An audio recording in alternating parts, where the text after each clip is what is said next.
There was silence in the spacious office of Neurotech's CEO, broken only by the hum of the ventilation system and the quiet tapping of her fingers on the keyboard.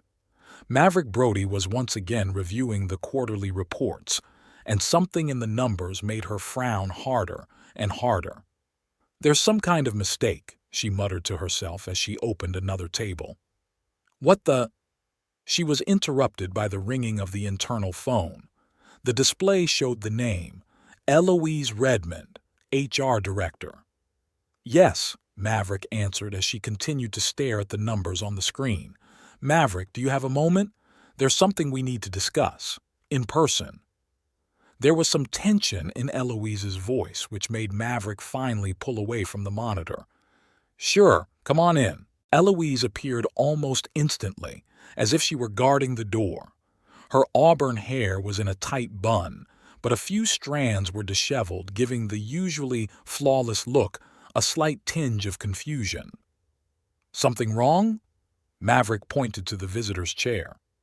"Perhaps I'm minding my own business."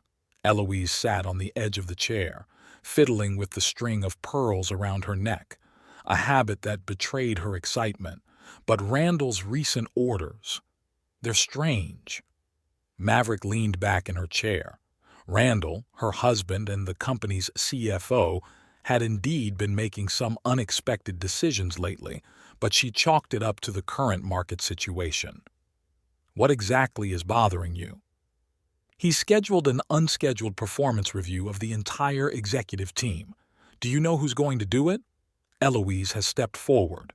"This new consultant, Sage Evergreen." Maverick frowned. Sage had joined the company a month ago, a spectacular blonde with an impeccable resume and letters of recommendation from several major corporations.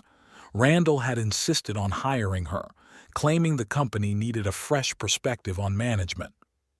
"And what's so strange about that?" Maverick asked, though her inner voice was already telling her that something was really wrong. "The fact that she's not even a full-time employee." Eloise shook her hands. "That's a violation of all corporate procedures, not to mention the fact that I saw her and Randall." She paused, but Maverick was already tense. "What did you see?" "They drove out of the parking lot together yesterday, late last night, and it wasn't the first time." Maverick felt a lump come up in her throat. She mechanically picked up a glass of water from the table, took a sip. "They could have had a business meeting," she said, not believing her own words. "At 11 o'clock at night?" Eloise shook her head. "And that's not all. Remember the Integris? Randall canceled his contract with them last week." "What?" Maverick straightened up sharply. "That's impossible. They've been our partners for 5 years." "Exactly. Now guess who they signed a new contract with? Evergreen Technologies. The company is owned by Sage's brother." Maverick felt the puzzle starting to come together. At that moment there was a knock on the door, and Prescott Whitmore, the chairman of the board and her longtime mentor, came into the office. "Maverick, do you have a minute?" Prescott's voice sounded unaccustomedly quiet. She nodded to Eloise. She rose understandingly. "We'll talk again." Prescott waited until the door closed behind Eloise and sank heavily into the chair. His always impeccably pressed suit looked rumpled today, and his gray hair was a mess. "I should have told you sooner," he began without preamble, smoothing a non-existent crease in his pants. "Randall has submitted a reorganization project to the board of directors." "What reorganization?" Maverick felt her back grow cold. "A complete reorganization. A reorganization of the management structure and—" He paused, avoiding her gaze. "A change in the CEO." Maverick stared silently at the man who 15 years ago had believed in her, then just a talented MIT graduate with an ambitious artificial neural network project, who had helped her get her first venture capital, introduced her to the right people, and who now clearly felt betrayed. "Who?" was all she asked. "Sage Evergreen. She's backed by a serious investment group. They're ready to pour a significant amount of money into the company." Maverick stood up and walked to the panoramic window. The Boston business district spread out below, glass high rises, immaculate lawns, people hurrying about their business. Somewhere out there, in one of those buildings, her husband might be meeting right now with the woman who was about to take her life's work away from her. "When is the council meeting?" she asked without turning around. "A week from today. Maverick, listen." "Thanks for the heads up," she turned, and Prescott stopped short when he saw the look in her eyes. "I have work to do." Left alone, she went back to the computer and opened the security database. Found Sage Evergreen's personnel file. The photo on the badge. A confident smile, platinum hair styled in a wave, something predatory in her green eyes that Maverick hadn't noticed before, or didn't want to notice. Her phone vibrated. A message from her husband. "Sorry, I'm going to be late today. Important meeting with investors." Maverick grinned. For the first time in 15 years of marriage, she knew for sure Randall was lying. "Nothing, darling," she murmured, dialing another number. After the third ring, a familiar voice said, "Dexter Kingsley here." "Dex, it's Maverick." The private detective didn't answer right away, but when he did, he sounded as warm as he had 20 years ago when they'd gone to school together. "Maeve, how long has it been? Is something wrong?" "I need your help." She closed her eyes for a second. "Remember when you said I could always count on you?" "Of course, anything for you." "I need to know everything about someone. Everything. Sage Evergreen. And also," she paused, "follow my husband." There was a pause. "Meet me at the Old Maple in an hour?" Dexter finally spoke up. "I think we have a lot to talk about." Maverick hung up the phone and looked at the picture on the table. She and Randall at the opening of the new office a year ago. She's radiant with happiness, and he has his arm around her shoulders, smiling at the camera. So perfect, so happy, so false. She pulled her lipstick out of her purse, made the familiar gesture of lining her lips. The mirror reflected a woman with a petrified face and empty eyes. "You're going to regret messing with her, honey," Maverick thought, snapping her purse shut. "You'll both regret it." The Neurotech presentation room was filled to capacity. Sage Evergreen stood in front of the projector, the rays of the morning sun creating a halo around her platinum hair. She wore an impeccably tailored ivory suit, Manolo Blahnik shoes, and a string of pearls, the image of a successful but not flashy woman. "So," she pointed the laser pointer at the chart, "the implementation of the new project management system will allow us to reduce costs by at least 30% in the first quarter." Maverick, who was sitting in the back row, noted how fascinated the employees looked at Sage, especially the men. She knew how to present herself. She spoke softly, forcing the audience to move forward to hear better, paused at the right places, and skillfully flirted with the entire audience at once without singling out anyone in particular. "Questions?" Sage looked around the room, her eyes lingering on Maverick for a second. "Yes." Griff Sterling, head of security, raised his hand. "How will the new system affect security protocols?" Maverick saw something flicker in Sage's eyes. Annoyance? Fear? But a split second later she was smiling. "Excellent question. I think we should discuss it separately. Maybe over lunch?" Griff nodded, but Maverick could see the jowls tense on his square jaw. A former military man, he didn't trust people who were too smooth. After the presentation, Randall was the first to approach Sage. "Brilliant. Just brilliant." He put his hand on her shoulder. "We should definitely discuss this further." "Sure." Sage bowed her head slightly. "Maybe tonight? I have a few more ideas I'd like to discuss with you." Maverick saw Eloise raise an eyebrow meaningfully. "Miss Evergreen." Griff stepped up quietly behind her. "About that dinner." "Oh," Sage turned to him. "I'm afraid I can't make it tonight. So much work. Maybe some other time?" Griff nodded and stepped away. Maverick intercepted his gaze, keen, attentive. He'd noticed something that alerted him. By the end of the day, Maverick received a text from Dexter. Found something interesting. Meet me at 7 at the same place? She was about to reply when Randall entered the office. Honey, I'm going to be late today. I need to discuss the details of the new system implementation. With Miss Evergreen? Maverick was careful to keep her voice steady. Yes. He didn't look her in the eye. She's a real professional. I have no doubt, Maverick smiled. Have fun. When the door closed behind her husband, she quickly typed, I'll be there at 7. An hour later, Griff sent her an encrypted message. In my office in 15 minutes. There's a conversation to be had. His cramped office smelled of coffee and cigarettes, the ex-Marine's only weakness. Did you find something? Maverick sank into a shabby leather chair. Griff silently handed her the folder. Note the dates. Maverick ran her eyes over the documents. The incorporation of Evergreen Technologies was 3 months ago. Appointment of Sage Evergreen as CEO 2 months ago. First contact with Neurotech 6 weeks ago. Too smooth, she muttered. Exactly, Griff smoked. A shell company, built specifically for this operation. But here's the interesting thing. He blew smoke into the ceiling. I ran her previous jobs. Not a single confirmation. All the letters of recommendation are fake. But how?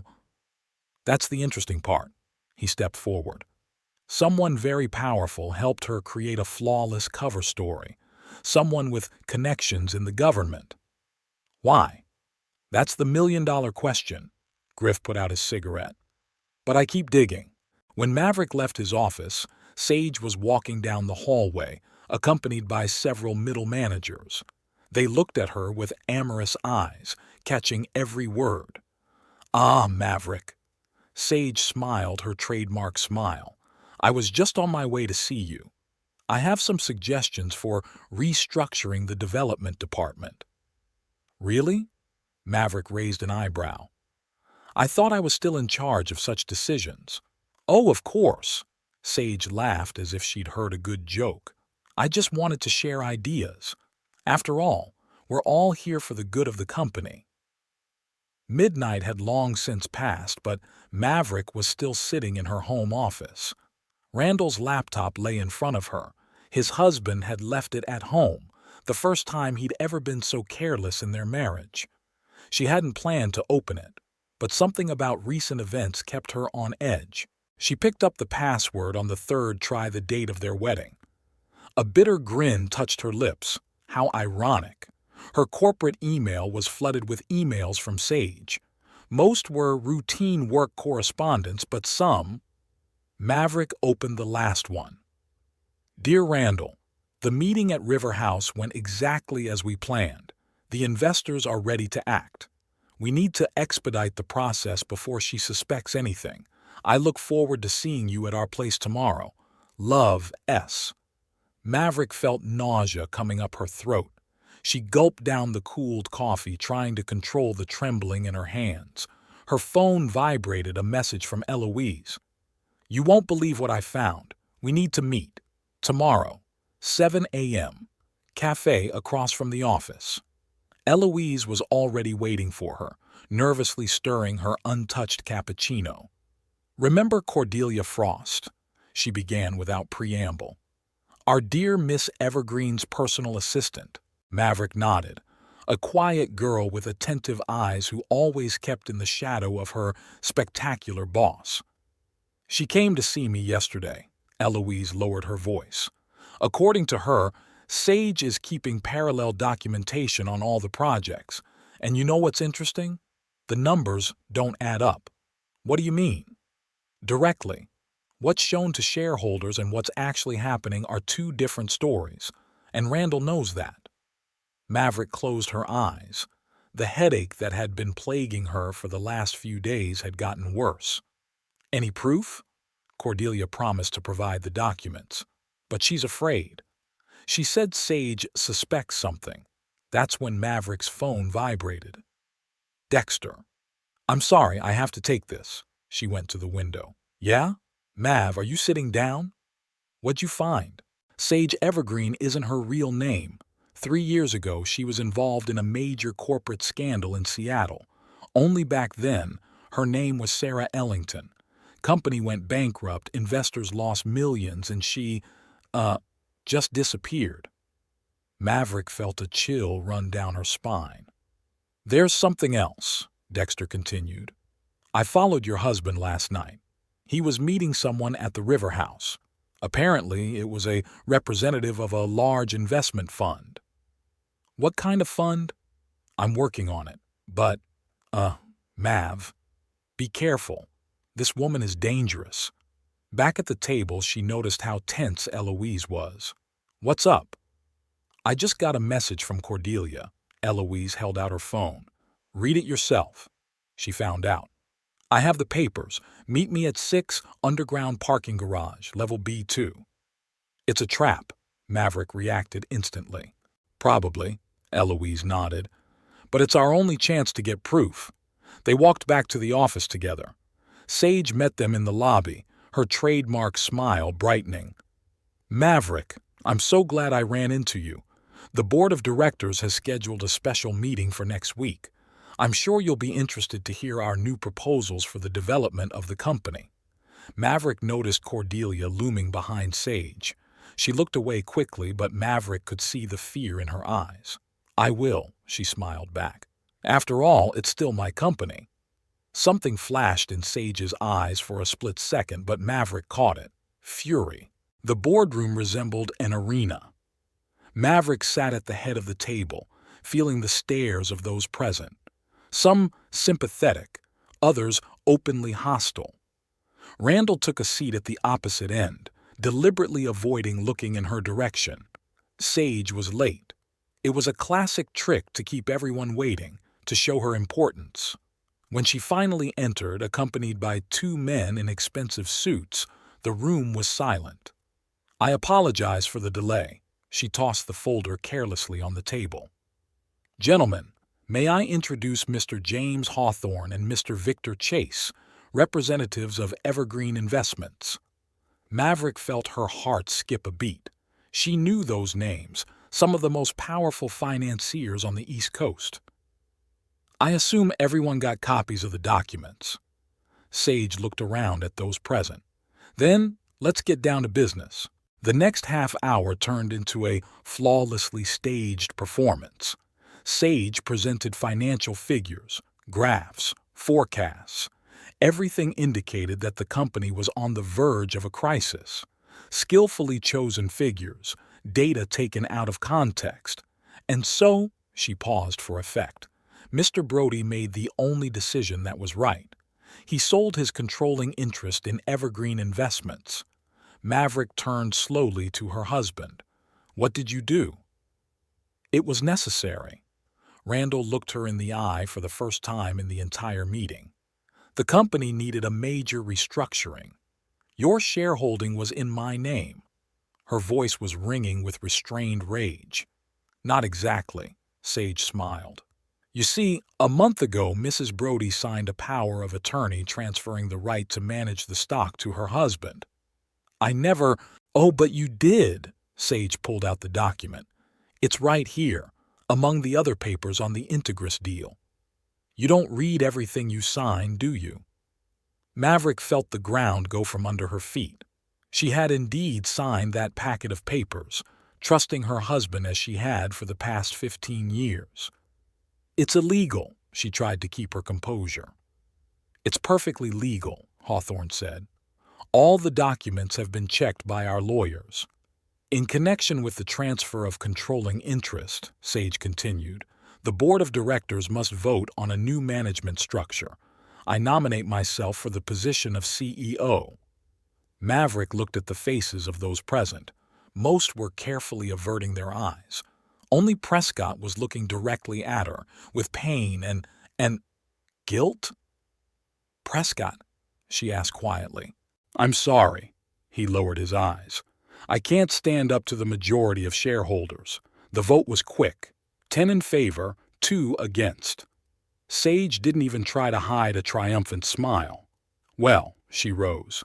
As the new CEO, I have to inform you that the company really needs restructuring. A list of layoffs will be presented by the end of the day. Maverick sat motionless as the hall emptied. Randall was the last to leave, lingering in the doorway for a moment. "I'm sorry," he whispered. "It's best for everyone." She didn't even turn around. An hour later, her office was sealed. Security, no longer under her command, politely but firmly asked her to leave the building. She ran into Eloise in the lobby, packing her things, tears in her eyes. "The whole HR department," she whispered. They'd all been fired. Maverick met Griff in the parking lot. He silently handed her a flash drive. "Here's everything I've gathered. Be careful, they're watching you." By evening, her phone was ringing off the hook with calls and messages. Fired employees, journalists, shareholders. She switched it off and poured herself a whiskey for the first time in years. The doorbell rang. Dexter stood on the threshold. "I heard the news. May I come in?" She stepped aside silently. The detective walked into the living room, stopped at the window. "They think they've won," he said, "but they don't know you the way I do." Maverick looked up at him. "They've taken everything from me." "No," Dexter shook his head. "They just woke the dragon, and now they're going to have to pay for it." For the third day, Maverick didn't raise the blinds in her bedroom. The semi-darkness of the room matched her condition perfectly, a gray void in which time had lost its meaning. On the bedside table stood an untouched cup of tea brought by the housekeeper. Memories came in waves. Here she was, a 22-year-old graduate of the Institute, presenting her project to investors for the first time. Her hands are shaking, but her voice is confident. She knows her idea will change the world. Randall sits in the back row, smiling encouragingly. Back then, he was still working as a junior analyst at an investment fund and truly admired her intelligence. The phone vibrates. Another message from him. "We need to talk, please." Maverick looked at the screen with a blank stare. After 27 missed calls and countless messages, she finally hit answer. "What do you need?" "Mav." His voice sounded tired. "I want an explanation." "Explain what? How you slipped me the stock transfer documents? Or how you slept with that woman while you planned to destroy everything I built?" "It's not like that. It's more complicated than that. The company really needed—" "Don't you dare!" Her voice turned icy. "Don't you dare talk to me about the company. You really think I haven't seen the financials? That I didn't understand every number? We were at our peak. Sage showed me." "Sage. Of course," Maverick grinned bitterly. "You know what the funny thing is? I always knew you were jealous of my success. But I thought our love was stronger than that." There was a heavy silence on the phone. "I love you," he finally said. "No, Randall. You love yourself. And your wounded pride." She pressed off and threw the phone across the room. It hit the wall, the screen cracked just like her life. A new memory, their first office, a tiny room in an old building. She and Randall painting the walls, dreaming of the future. "We'll do everything together," he says, kissing her paint-stained nose. The doorbell rang, snapping her out of her memories. Dexter stood on the doorstep with a bag of groceries. Enough hiding. Time for action. He walked into the kitchen, began unloading the bag. "When was the last time you ate?" Maverick shrugged.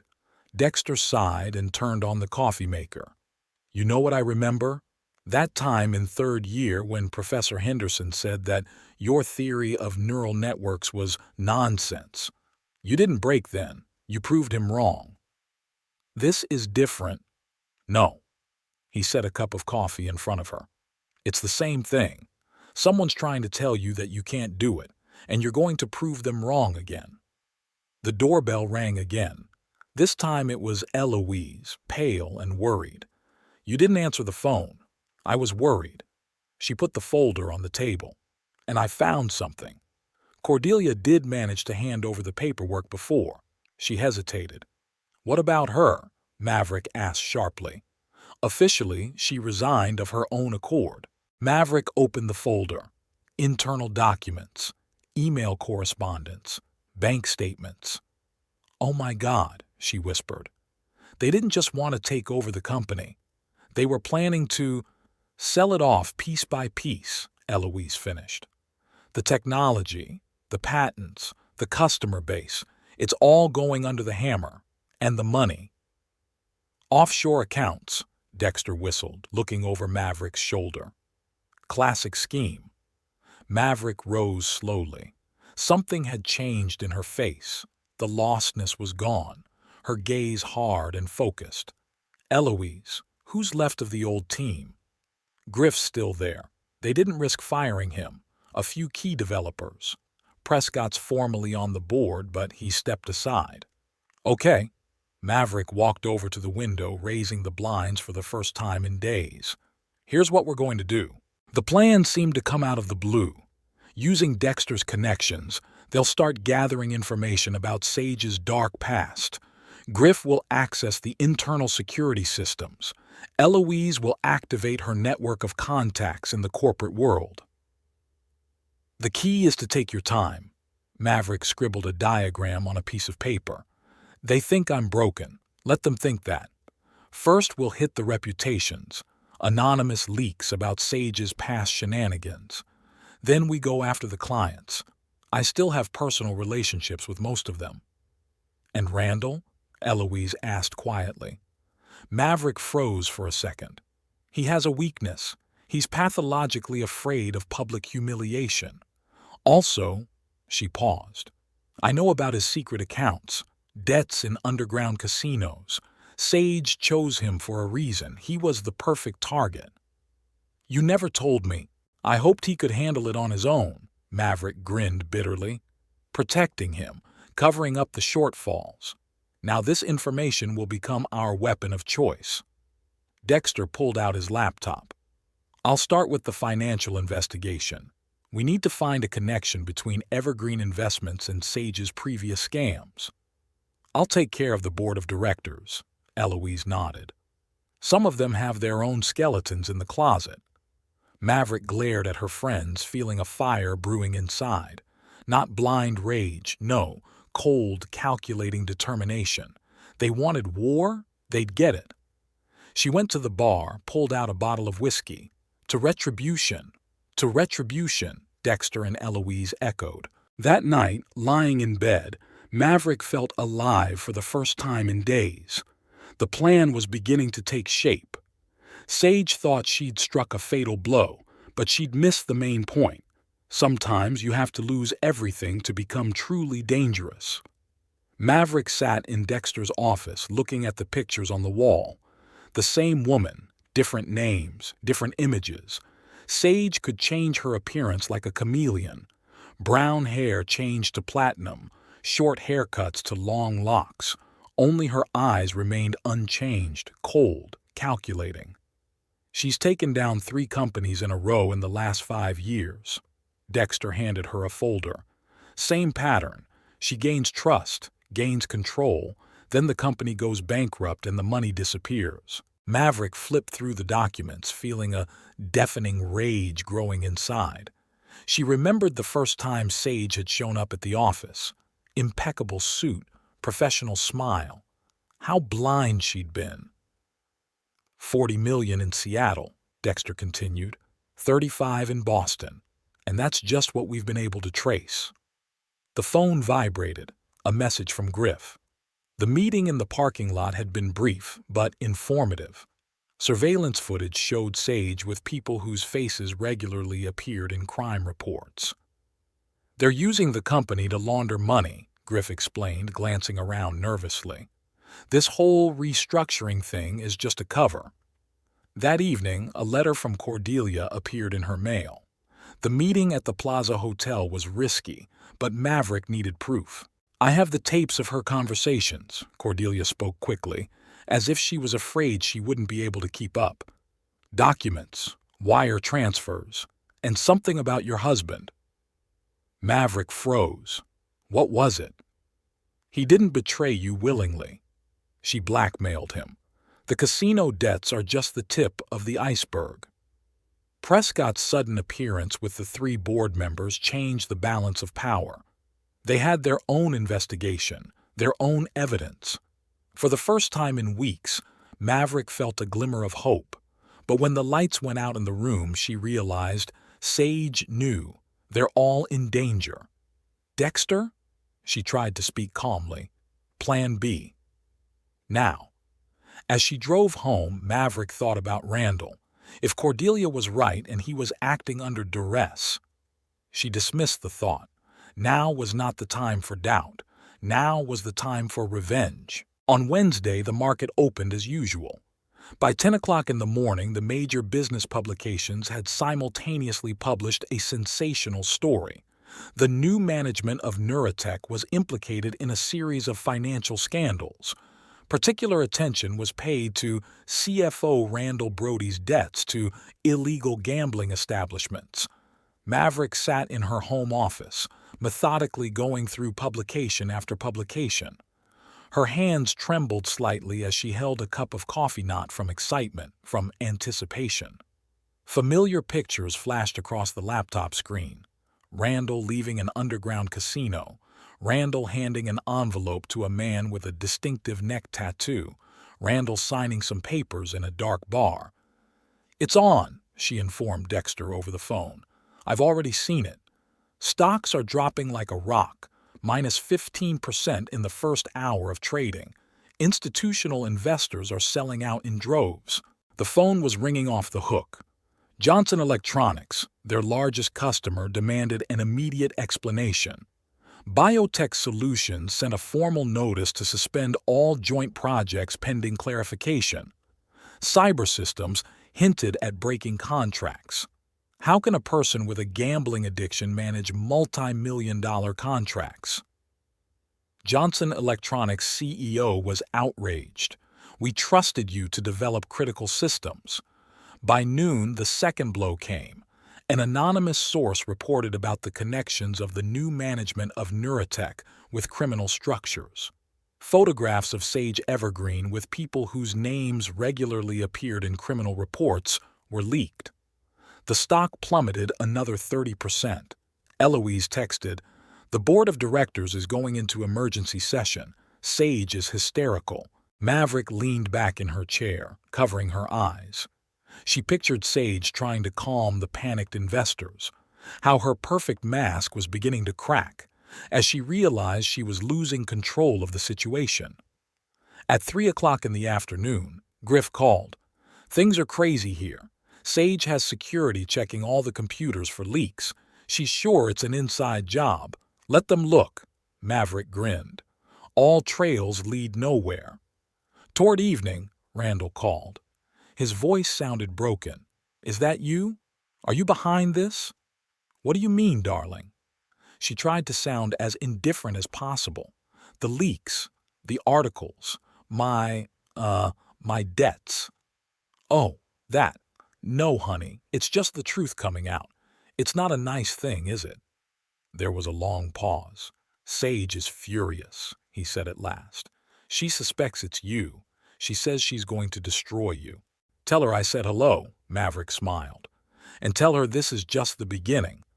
After the conversation, she poured herself some wine and went to the window. It was starting to rain outside.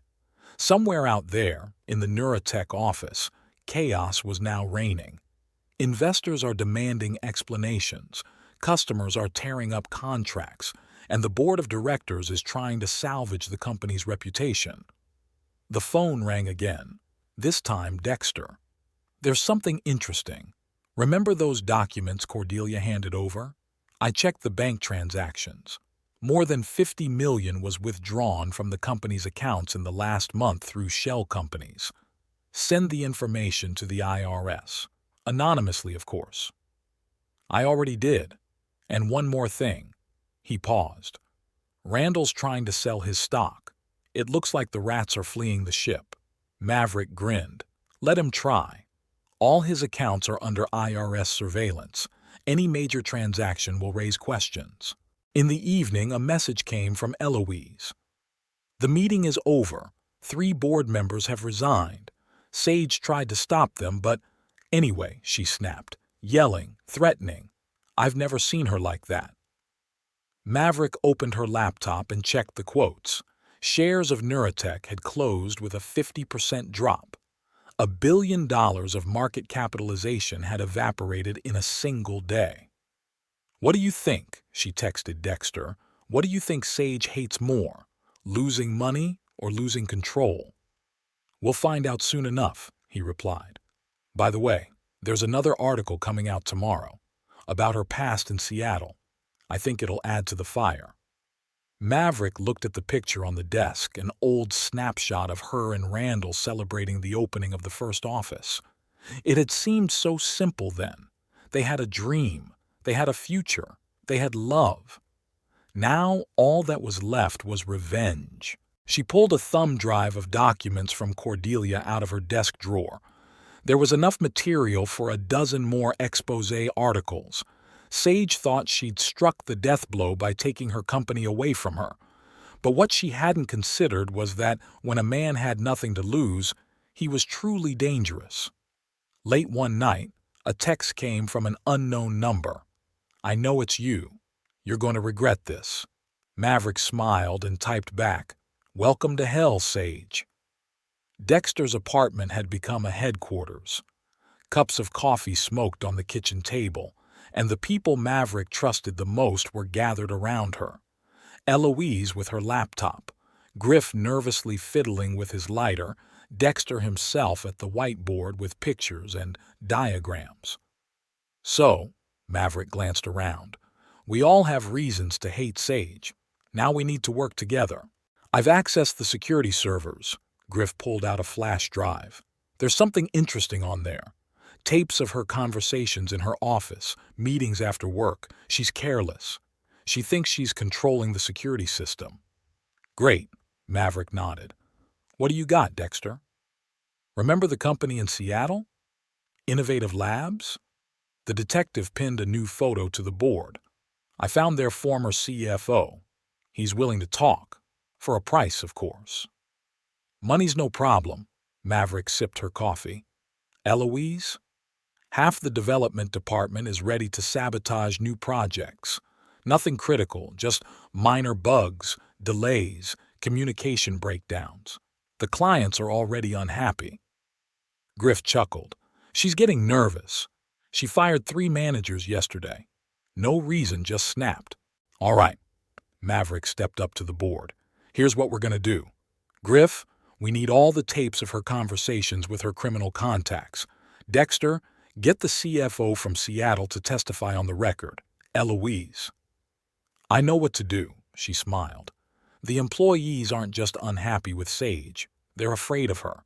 One hint of her criminal connections. Just be careful, Dexter warned. She's dangerous. I've been thinking about that. Maverick unfolded the blueprint of the building on the table. We need to protect our people. Griff, can you set up surveillance? Already done. My security guys are on our side. Every employee is under surveillance. Dexter's phone beeped at that moment. Shit. He stared at the screen. Look at this. Newsflash. A major investment fund announced a review of all Neurotech transactions over the last year. The stock is down again. It's not us, Eloise shook her head.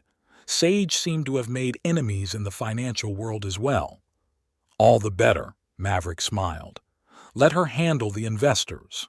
In the meantime, There was a knock on the door. Everyone froze. Griff reached for his gun. Dexter glanced at the security camera monitor. Prescott, and more than one. 4 men entered the apartment. Prescott Whitmore and the 3 board members who'd previously supported Sage. We're with you, Prescott said without preamble. The situation is out of control. It will destroy the company. Why should we believe you? Griff still had his hand near the gun. Because we have this. One of the directors placed a folder on the table. A full audit of her operations. She's not just withdrawing money. She's preparing the company for sale, piece by piece. Maverick flipped through the documents. When? Within a month. The technology, the patents, the customer base, it's all going under the hammer. Then we don't have much time. Maverick turned to her team. New plan. Griff, I need all the surveillance tapes from last month. Dexter, contact the press and have them run a story on the sale. Eloise. Mass layoffs? She raised an eyebrow. Exactly. Have the key developers write statements, all of them at once. We'll see how she explains it to the investors. And we, Prescott stepped forward, call a special meeting of shareholders. The formal reason is to discuss financial results. The real purpose. Removal of management, Maverick finished. But for that, we need proof. Irrefutable. I've got something. Dexter opened his laptop. Remember Cordelia? Before she disappeared, she left a copy of all of Sage's internal correspondence. There's, interesting stuff. They spent the next 2 hours studying documents, making plans, assigning tasks. When everyone left, Maverick was alone with Dexter. Do you realize she's not going down without a fight? He asked quietly. I do. Maverick walked to the window. But she doesn't have the advantage of surprise anymore. She knows now that I'm coming after her. And that scares her more than anything. Dexter stood beside her. I've seen people like that. They're used to being the predator. But when they become prey... Maverick turned to him. Thank you. For everything. Hey. He smiled slightly. What else are old friends for? The atmosphere in the office was oppressive. Employees spoke in whispers, quickly dispersing to their seats when they saw Sage. Her heels pounded down the hallway like a metronome counting down to the inevitable collapse. Randall was sitting in his office, staring at a screen of falling quotes when the door swung open. You should have seen this coming. Sage tossed a folder of reports on the desk. 3 major clients broke contracts in a week. Stocks are plummeting. Investors are demanding an explanation. I warned you. He rubbed his eyes tiredly. You couldn't fire the entire development team. They knew the system. They were loyal to your wife. And the new specialist can't understand the code. Projects are stalled. Clients. Shut up. She slammed her palm on the table. It's all her, don't you see? Maverick is behind all this. Randall looked up at her. Maybe we made a mistake? A mistake? Sage laughed, but her laughter was hysterical. The only mistake is that we didn't destroy it completely. We should have... What? He stood up abruptly. Kill her? Is that what you're thinking right now? Why not? I have connections. You're out of your mind. Randall backed away. That's not why I'm here. You've done everything I've asked you to do. Her voice turned icy. Or do I need to remind you of your debts? The casino security tapes, the money you stole from the company to cover them. Their conversation was recorded by security cameras. Griff personally made sure the footage got where it needed to go. By evening, the material was leaked to the press. Details of financial fraud, threats, hints of possible murder. The company's stock plummeted another 20%. Down. It's a disaster, Prescott called an emergency board meeting. The company's losing millions every day. Customers are leaving. Top talent is being laid off. Sage has lost control, another director seconded.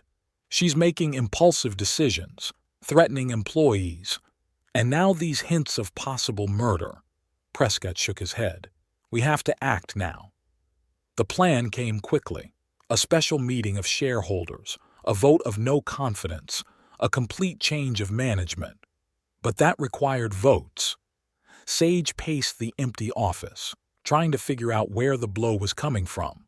The phone was ringing off the hook with calls from angry investors. On the desk was a letter from the IRS announcing the audit. Randall, she shouted into the void. Where is that damn coward? But Randall didn't answer his cell phone. She later learned that he was trying to sell his stock and leave the country. He'd been detained at the airport. The IRS was just getting interested in his banking operations. Toward evening came a message from an unknown number. "How does your own poison taste?" Sage knew the style. Maverick. Always Maverick. In a fit of rage, she smashed the phone against the wall. At that moment, Prescott entered the office with a group of security guards. "Miss Evergreen, the board of directors is asking you to step down temporarily from running the company." "You can't suspend me." Sage straightened, clenching her fists. "I have a controlling interest." "Not exactly." Prescott placed the documents on the table. After the leaks about the financial shenanigans hit the press, the SEC launched an investigation. All major transactions in the company's stock have been temporarily frozen. "And Randall?" She squinted. "Mr. Brody isn't answering his phone. According to our sources, he's been trying to sell his shares through front men and leave the country. His passport is already on the border control list. The IRS has expressed interest in his banking transactions. Get out!" She threw a stapler at him. "Everybody out!" But the guards stayed put. They were Griff's men, and they no longer obeyed her. "Please don't make this any harder than it has to be," Prescott said calmly but firmly. "Gather your personal belongings. Security will escort you to the exit. The board of directors is suspending you from management until all the circumstances are clarified." "You'll regret this," her voice shook. "All of you will regret it. I have connections." "Which won't be much help now," Prescott nodded. "The company is on the verge of collapse. The investors are demanding an explanation. We need to stabilize the situation." Business Daily ran a sensational piece. Neurotech's dark side. Who's really running the company? 8 pages of investigative reporting, photos, documents. Dexter had spent weeks gathering information, and the results had exceeded expectations. Maverick read the article sitting in Dexter's office. Sage Evergreen, the current CEO of Neurotech, has previously been implicated in several major corporate scandals under different names. In 2022, Sarah Ellington, aka Sage Evergreen, took over the Seattle-based technology company Innovation Labs. 6 months later, the company went bankrupt. $40 million in investments disappeared offshore. "Do you think she's seen it yet?" Dexter asked, pouring coffee. At that moment, the phone rang. Griff. "She's hysterical," he reported. "She's locked herself in her office, yelling at the lawyers. She wants to sue the magazine." "Let her try," Dexter grinned. "We have testimony from former employees of Innovation Labs. They're ready to go to trial." Maverick opened to the next page. A scheme to move money out of Neurotech through shell companies, bank statements, surveillance footage of Sage meeting with people connected to organized crime. "The IRS has launched a formal investigation," Griff said. "They're asking for all the paperwork for the last year. I made sure they got the right files." Panic reigned in the Neurotech office. Sage called an emergency management meeting. "This is a conspiracy," she shouted, waving a magazine. "We're suing for libel. Now!" "I'm afraid that won't help." The company's general counsel looked haggard. "All the documents are authentic." "We checked." "Then shut them up with money. How much do they want?" "It's not about money," the lawyer shook his head. "The IRS has already started an investigation. The SEC is demanding an explanation.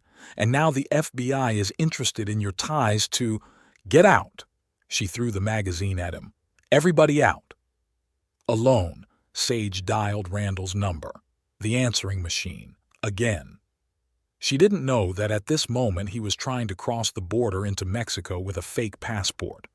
Griff, meanwhile, met with FBI agents at an unremarkable cafe on the outskirts of town.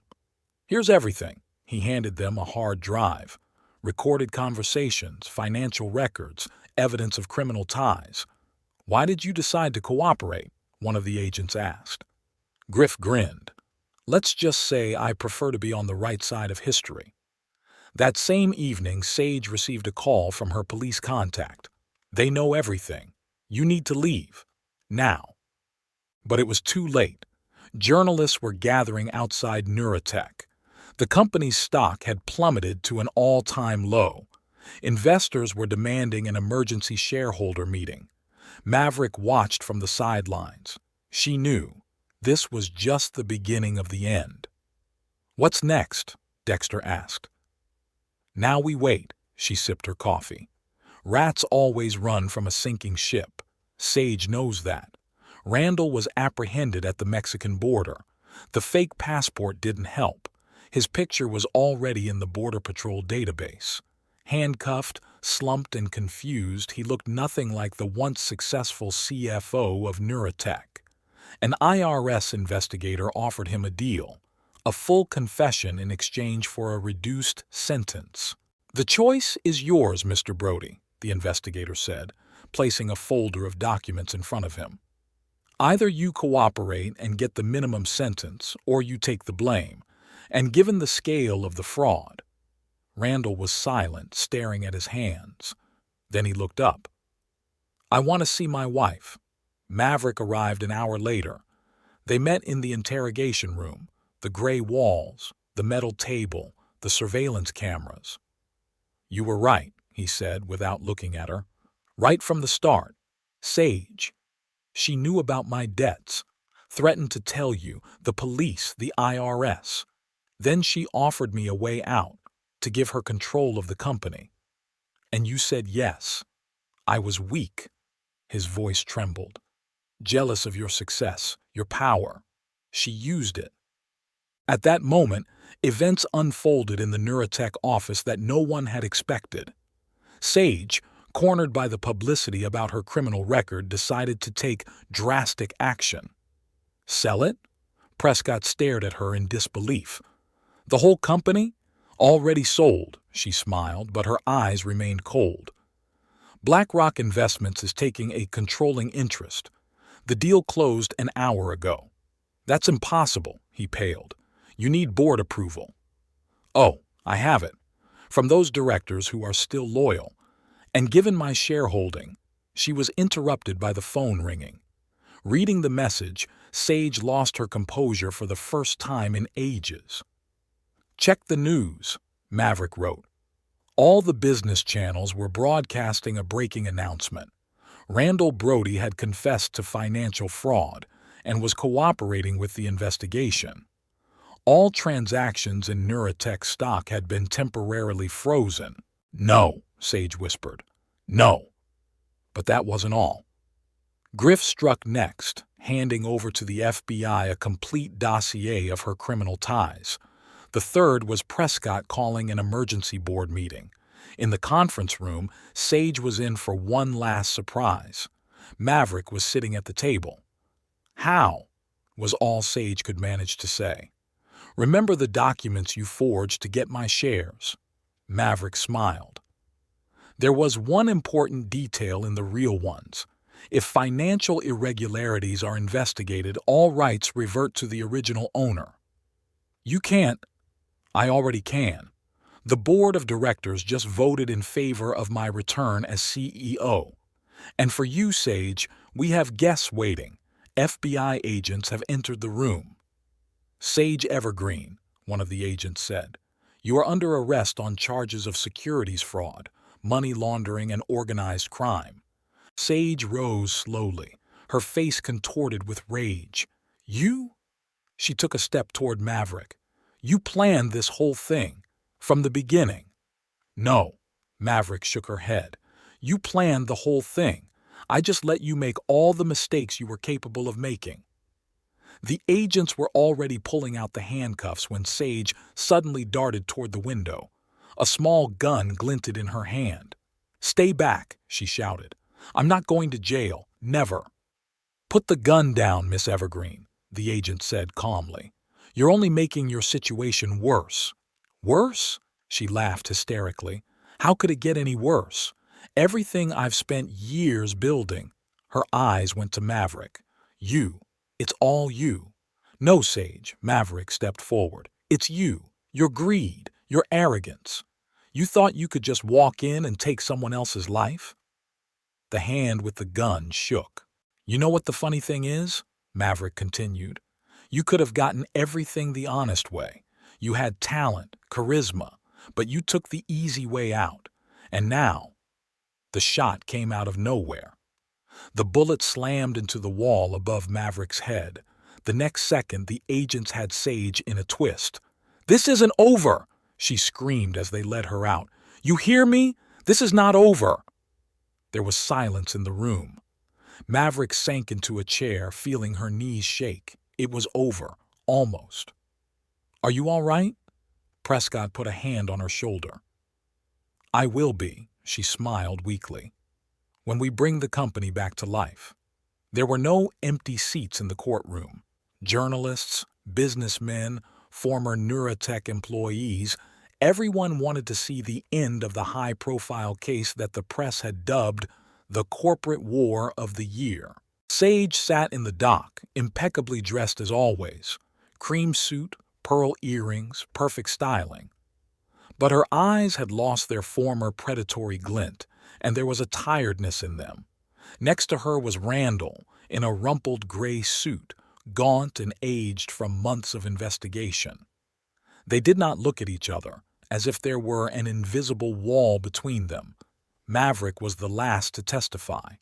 She spoke smoothly, without emotion, methodically describing the scheme to take over the company, the financial fraud, the threats.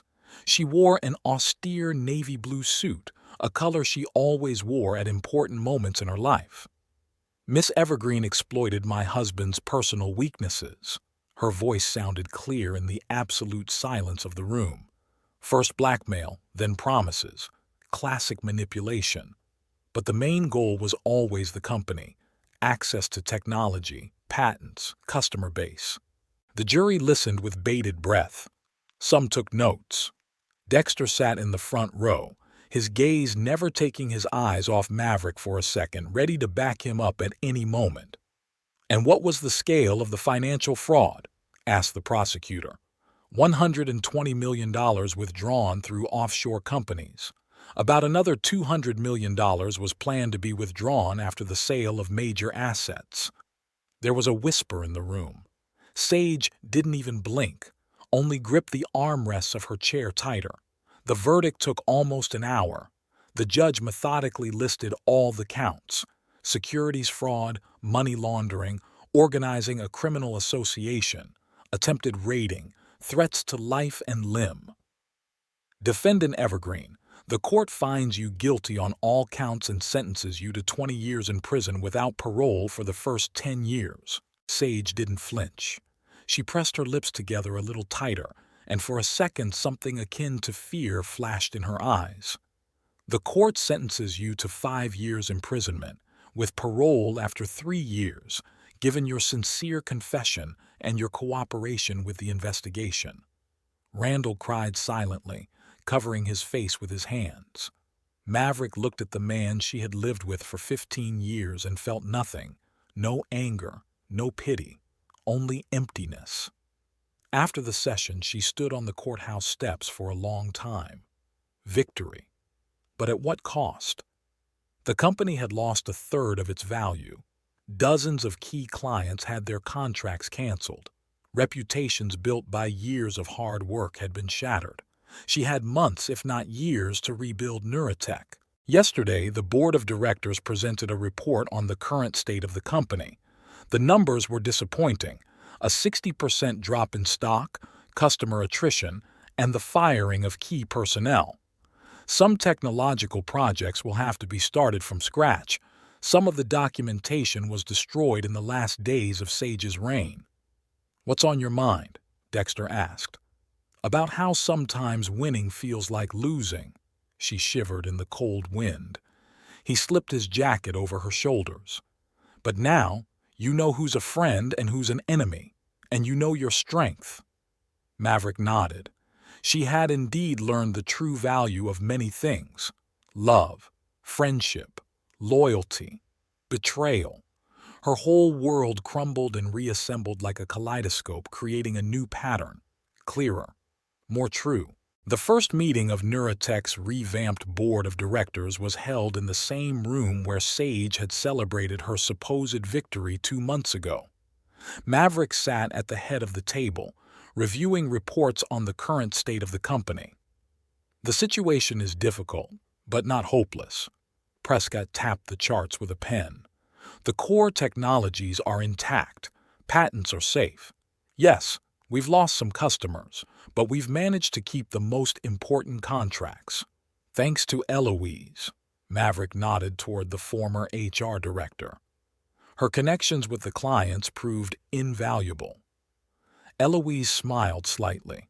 She had been working around the clock for the last few weeks, meeting with clients, convincing them not to break their contracts, explaining that the worst was over. I have a reorganization proposal. Maverick unfolded a chart on the table. We need a complete overhaul of the management structure, more transparency, more independent control. The plan was ambitious. Split the company into 3 independent divisions: development, implementation, and support, each with its own management, but under the overall control of the board of directors. Eloise, Maverick turned to her friend, I'd like to offer you the opportunity to become a partner and head up the customer service division. Your experience and reputation are more important than ever. Eloise straightened. Are you sure? It's a big responsibility. That's why I'm offering it to you.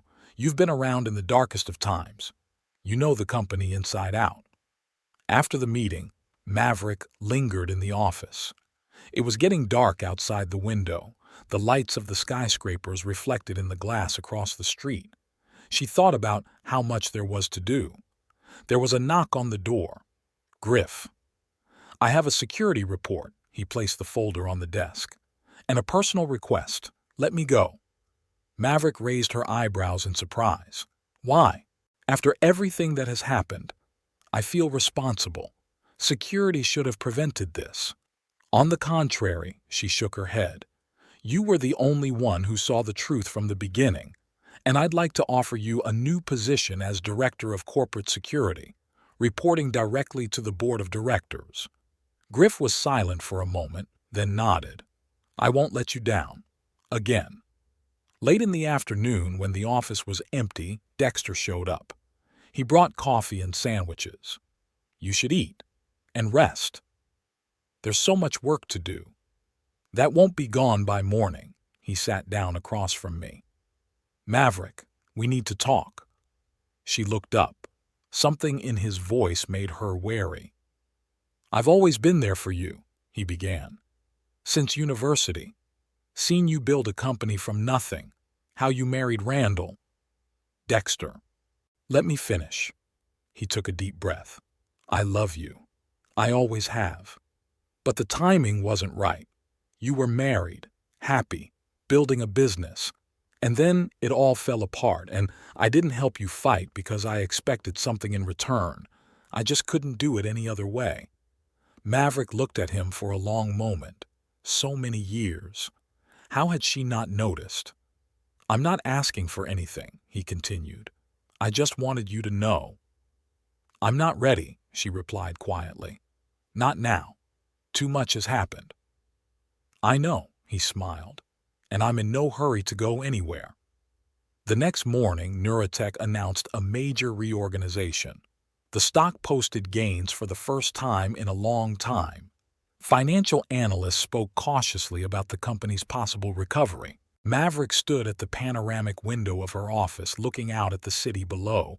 So much had been destroyed, so much to be rebuilt. But now she knew exactly who she could trust. The company was slowly being reborn from the ruins. Different, stronger, wiser. 1 year later. Neurotech unveils revolutionary artificial intelligence system. Business headlines were abuzz with news of the company's rebirth. The stock had reached an all-time high and the number of customers had surpassed pre-crisis levels. Maverick was going through the morning press in her office when Eloise walked in. Financial report for the quarter. We've exceeded all projections. Who would have thought a year ago? Maverick smiled, remembering those dark days. The company had changed. A new management structure, transparent reporting, careful control over all operations. Griff had created a security system that experts called an impenetrable fortress. Maverick herself had changed. The harsh experience taught her a lot: caution, distrust, but also the value of true friendship. That evening, she met Dexter at their favorite restaurant. A year ago, this was where they'd planned their revenge now. "Remember our conversation?" he asked, pouring the wine. "About me taking my time?" "I remember." She looked at him over the glass. "And I appreciate it. I needed the time." "And now?" Instead of answering, she reached across the table, intertwining their fingers. Some things didn't require words. Over the past year, their relationship had evolved slowly, carefully. No rush, no pressure. Just a growing realization that they were always meant for each other. The next day, Maverick visited the prison, for the first time in a year. Randall looked aged, but calm. "I wasn't looking for forgiveness," he said. "I just wanted you to know that I'm truly sorry." "I know," she said, "and I forgave you a long time ago. Not for you, but for me." As she left the prison, she felt strangely relieved. The last weight of the past had been thrown off. That evening, as she was about to leave the office, the phone rang. An unfamiliar number. "Hello, Maverick." Sage's voice sounded different than it had a year ago. The stiffness was gone. Only fatigue remained. "Don't worry, I'm not calling to threaten you." "What do you want?" "Congratulations. I've been following the news. You've made some impressive strides." "Why the call, Sage?" Pause. "You know what my biggest mistake was? I thought I could just walk in and take over someone else's life. But a company isn't just assets and contracts. It's a soul. Your soul." Maverick didn't say a word. "And one more thing," Sage continued. "Take care of yourself. There are a lot of people like me in this world. They'll come for you, sooner or later." "I'll be ready." "Yes," Sage said, a shadow of the grin that had been there before. "You will be now." The connection went dead. Maverick stared at the phone for a long moment, then dialed Griff's number. "Keep track of all contacts from the prison, just in case." Late that night, she stood on the balcony of her apartment. The lights of the city twinkled below, the same city where a year ago she'd lost everything and found herself. "What's on your mind?" Dexter hugged her from behind. "About the future," she leaned against him. "About how there will always be people willing to take what you care about. But now I know that it's not what they're trying to take from you, it's who's there for you when they do." Somewhere in the city, new lights were being lit. Life went on, and she was ready for any of its twists and turns. In her quiet study, looking out the window at the city at night, Maverick often reflected on how her life had changed. The crisis, like a ruthless jeweler, had shaped her character, turning a soft stone into a diamond. She had learned to distinguish between the true and the superficial, to separate real devotion from beautiful words. Revenge, which at first had seemed to be the goal, had become a mere means of restoring justice. Dexter found particular satisfaction in the slow progress of their relationship. Years of silent love had taught him patience, and now every moment with Maverick was especially precious. He realized that sometimes you just have to be there for her, letting feelings blossom naturally, like spring flowers. For Eloise, the crisis was the storm that turns an ordinary sailor into a captain. She discovered powers she didn't even know she had. Now, at the helm of an entire business line, she realized that sometimes you have to lose ground under your feet to learn to fly. Neuratech came out of the crisis a different company. Like a phoenix from the ashes, it was reborn stronger and wiser. The lessons of the past became the foundation for a future where the value of human relationships is more important than numbers in financial reports. And somewhere in her prison cell, Sage continued her game, not realizing the main thing: you can't build happiness on someone else's misfortune. Her ambition, like poison ivy, strangled everything human in her soul. They say time heals all wounds. But what's more important is what we become while those wounds heal. Each of the participants in this story has found his or her own way to healing, his or her own path to the truth. And maybe that was the main lesson. Sometimes you have to lose everything to find your true self.